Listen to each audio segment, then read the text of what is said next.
السلام عليكم، مرحبا بكم. اليوم وليت لكم وجبت لكم الوصفه ديال السمسه ديال الزمان ولا سمسه ديال العجين.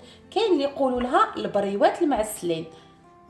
وصفه جد سهله مع طريقه مبسطه، هكذا تحلوا بها قعداتكم سهراتكم وفرحكم لما دونك اليوم نشوفوا هاد الوصفه. نبداو على بركه الله هاد لا غوسيت ديالنا وتشوفوا بلي سهله وفريمون ناجحه 100%. اللي عجباتو الوصفه ديال اليوم ما عليه غير باش يهبط لتحت ويدير لنا انجام.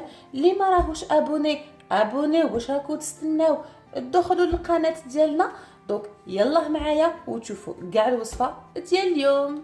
Comme vous voyez, pour les ingrédients que je vais avoir besoin pour la pâte, donc المكونات اللي حنسحقهم للعجينه ديالنا، je vais avoir besoin de 4 mesures de farine. donc 4 كيلات ديال الفرينه. الكيله كبيره صغيره على حساب لا كونتيتي ولا شحال حابين تخدموا. كيما نسحق تاني كيله ديال الزبده ناقصه صبع، donc 3 quarts de mesure de beurre. دونك انا هنايا 3/4 ديال الكيله ديالنا ديال الزبده تكون دايبه. مغرف كبير ديال الخل، دونك اون كويير ا سوب دو فينيغر، لو دو فلور دورانجي ولا ما زهر باش نلم به.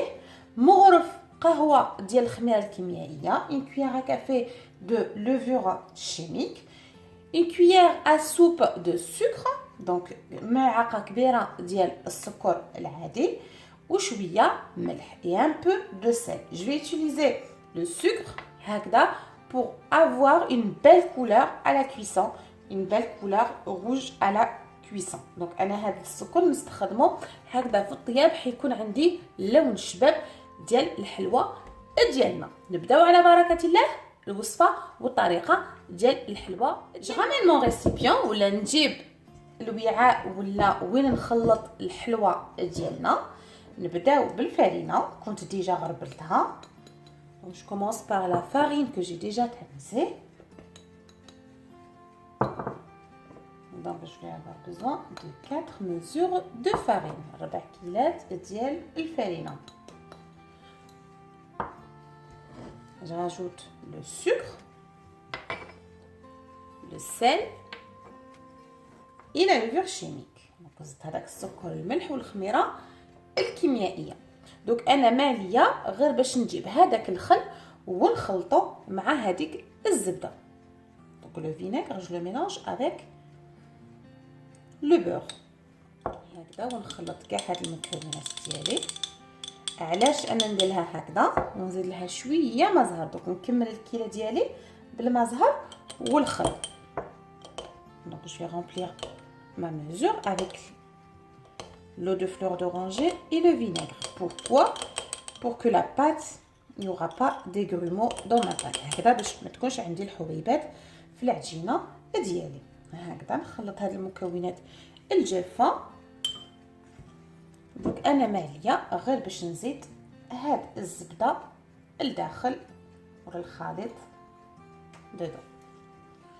هكذا انا هنا ما درتش quantité كبيرة. j'ai fait qu'une petite quantité. هكذا ونجيب شوية ما زهر juste un peu et je mélange jusqu'à obtenir une pâte bien lisse et belle. حتى تكون عندنا عجينة طرية ونحبسو ما نزيدولهاش الماء زهر.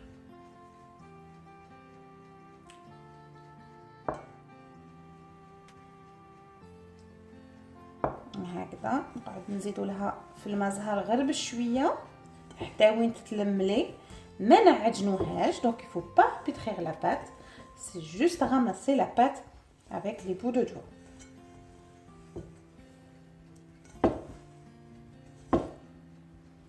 comme ça il faut assurer que tous les ingrédients sont bien mélangés et on a une pâte bien homogène.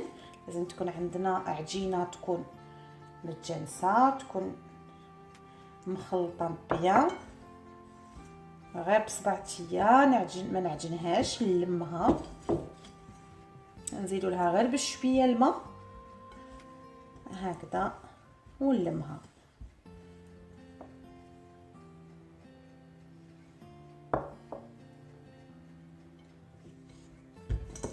هكذا ونلمها. Donc je ramasse toute ma pâte. Comme vous voyez, c'est une pâte qui est pas dure, elle est pas collante, elle est juste facile à travailler. هكذا عجينة ما يابسة ما لاصقة في اليد، طرية وسهلة للخدمة.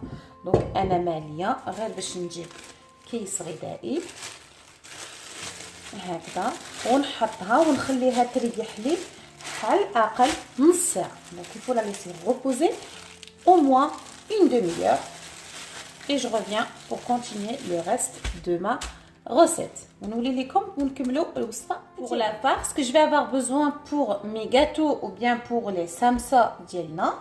donc la farce ولا الحشو اللي نسحقوه جد سهل. حكمت 4 كيلات ديال اللوز يكون محمص ويكون تاني مرحي.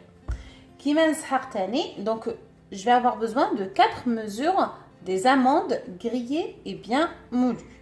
Je vais avoir aussi besoin de la moitié de la mesure de sucre en poudre ولا نص كيلة ديال السكر العادي. donc je mets pas trop de sucre parce que mes gâteaux à la fin je vais mettre du miel. حنديروا العسل الحلوه ديالنا بعد ما طيب، دوك ما نسحقوش نديروا لها بزاف السكر داخل لا فارس ولا داخل العجينه ديالنا.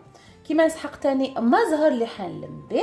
donc je vais avoir besoin l'eau de fleur d'oranger, une cuillère à café de sucre vanille ولا مغرف قهوه ديال السكر الفانيليا وشويه قرفه et un peu de cannelle. Je commence la farce, la préparation de ma farce. Alors donc je commence ولا نبداو تحضير ديال الحشو ديالنا. نبداو باللوز. ما عندكمش اللوز تقدروا تخدموا بالكاوكاو المحمص ثاني يجي بزاف بنين. كل واحد يخدم على حسب مقدوره هكذا. je rajoute le sucre هذاك السكر. نزيد السكر الفانيليا ولا لو سكر فاني الى كانيل ولا القرفه.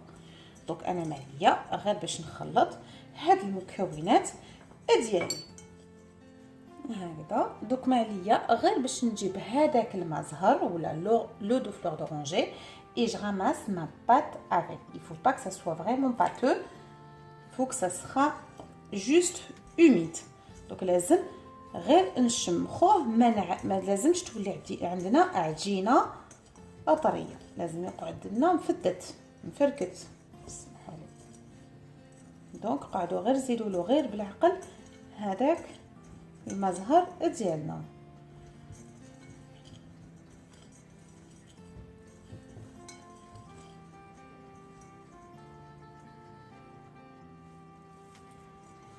quand on mélange, de préférence de mélanger de cette façon là, comme ça le sucre fond un peu هكذا باش السكر ديالنا يذوب لنا شويه وحيكون القلب ديال الصمصه ديالنا معسله.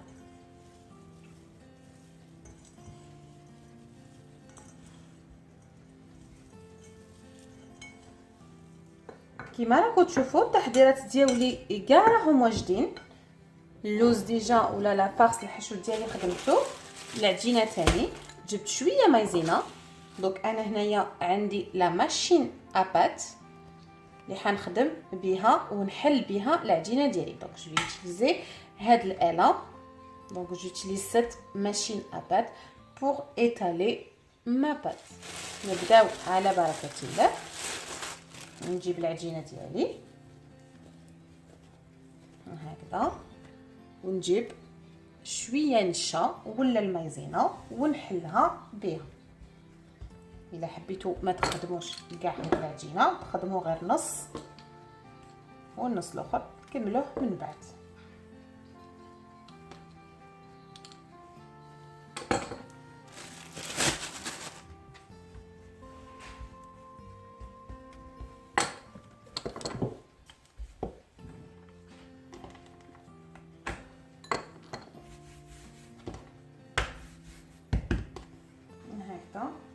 نحلها بالحلال.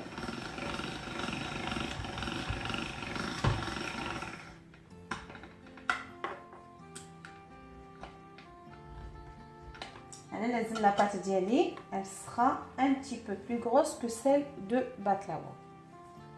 دونك لازم العجينه ديالي تكون شويه خشينه على العجينه ديال البقلاوه. هكذا دوك انا نجي نقطعها هكذا مستطيله. on va la couper comme ça rectangulaire ou bien sous forme des bandes.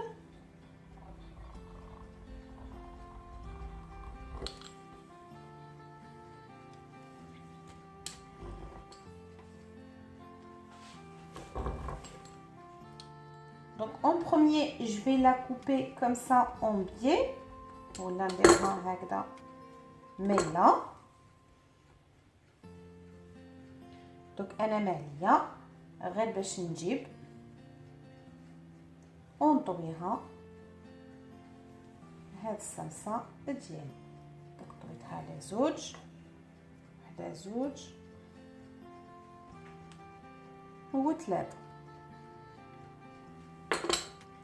ونقطع هكذا نفس الشيء، وحده زوج وثلاثه هكذا باش الحشو تاعنا كي نديروه من بعد يتغطى لنا. نفس الشيء باش نديرها شويه هكذا مزيان. العجينه تاعنا جايه ربي هنا صغيره، دونك نزيد نكمل بالعجينه الاخرى. كيما راكم تشوفوا خدمت معاكم هاد الزوج، نعاود نحلهم هكذا. donc je vais les ouvrir et les traces comment je vais plier ma pâte. Le gâteau elle est déjà là, donc je ramène la farce comme ça, comme vous voyez elle n'est pas vraiment collante, et on va le mettre ici dans le cœur. نحطو غير هنايا في القلب ديال الصمصه ديالي.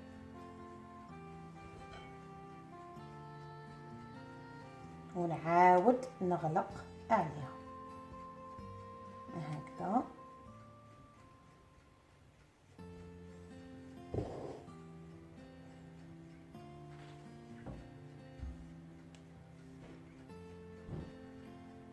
نفس الشيء. دوك انا ماليه غير باش نجيب بياض البيض و جو في فير ان في هنايا باش كي تلحق لي داخل المقله ما تتحليش. donc je vais avec un blanc d'œuf je vais coller ma pâte comme ça quand elle arrive dans la poêle elle va pas s'ouvrir. هذه هي الحبه ديال الصلصه ديالنا. نكمل الثانيه هكذا باش تشوفوا كيفاش خدمتها. نفس الشيء نخدم، نحط العجينه ولا الحشو ديالنا في القلب ديال الحبه ديالنا. je le mets dans le cœur de mon gâteau. il faut qu'on soit généreux aussi. لازم تكونوا ما تبخلوش باللوز ولا بالحشو الداخل، هكذا كي تاكلوها القلب تاعها يكون معمر. هكذا نفس الشيء avec le blanc d'œuf ou bien avec بياض البيض. نغلقها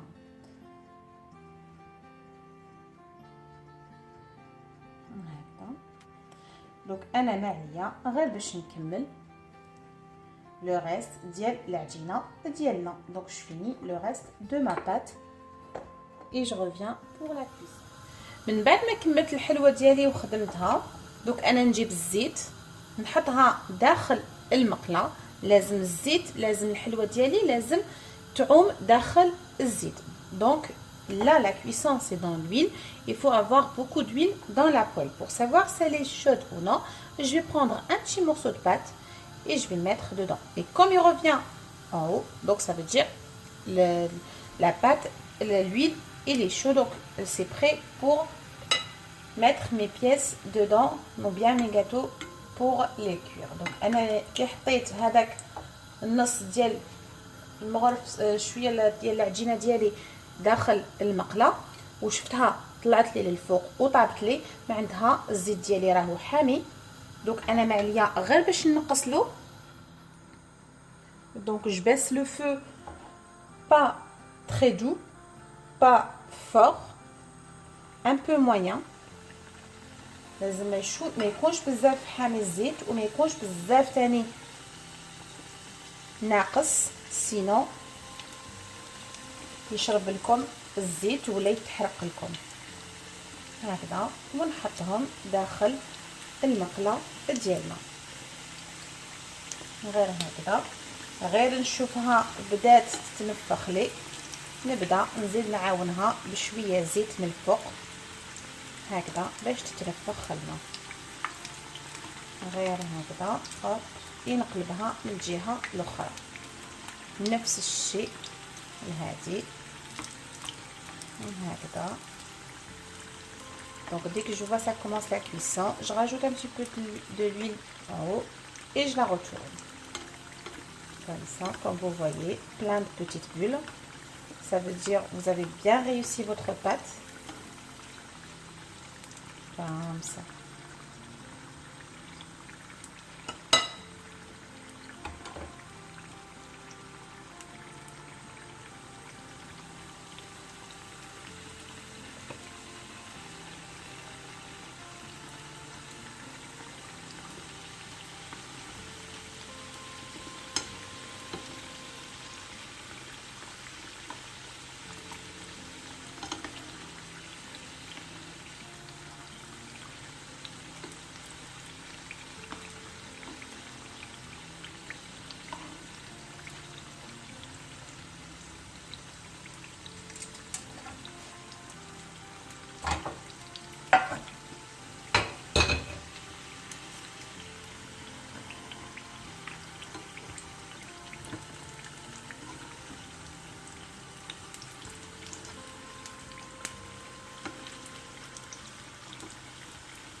غير نشوفهم طابولي نبدا نحيهم ونقطرهم كامصه.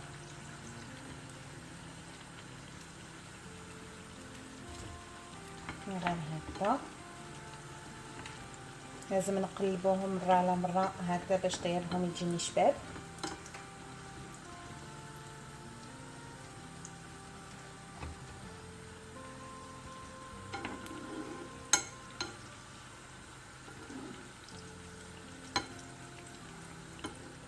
فريمون روعه، شوفوا كيفاش راهم منفخين، خرجوا بزاف هايلين. غير هكذا عاودوا قلبوهم، قعدوا غير تقلبوا فيهم هكذا باش يجي طيبهم بزاف هايل هكذا. Il faut bien surveiller la cuisson et les retourner à chaque fois. Comme ça, vous allez avoir une belle cuisson et des samsa bien croustillantes.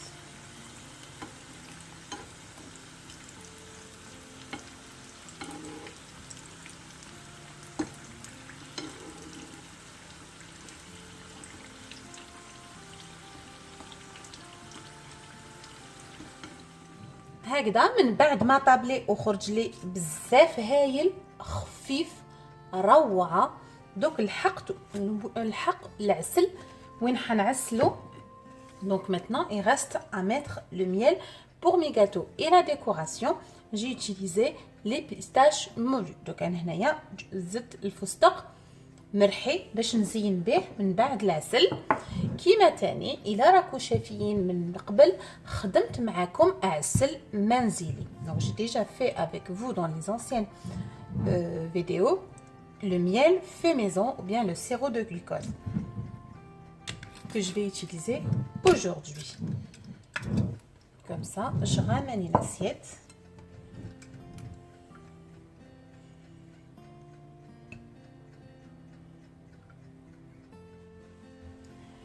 Pour le moment, maintenant, je vais utiliser le miel que j'ai déjà fait avec vous. Mais par contre, je vais le chauffer juste un petit peu. Il faut que ça soit un petit peu tiède. لازم يكون دافئ شوية العسل ديالنا باش يقدر يتجري لنا شوية هكذا.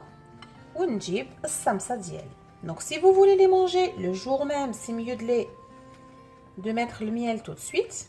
Si vous n'allez pas les manger le jour même, vous pouvez les laisser comme ça nature, et le jour où vous allez les manger, et ben vous pouvez mettre de miel. Donc انايا هكا نعسلهم. بصح الا حبيتو ما تاكلوهمش لهداك النهار معناتها تقدروا تخلوهم ناتور، ونهار حبيتو تاكلوهم تعسلوهم وتزيدوا لهم شويه العسل من الفوق هكذا. نعسلهم ونزينهم بالفستق. Donc je vais les décorer avec les pistaches après, et je reviens avec vous avec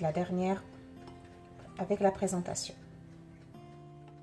كيما راكم تشوفوا هذه هي الوصفه ديال اليوم. خرجت بزاف هايله بنينه مقرمشين، واش نقول لكم بزاف خفاف. اون بليس نقسم حبه معكم باش تشوفوا كيفاش خرجت لي. ديجا الشكل ديالها خرج لي بزاف هايل.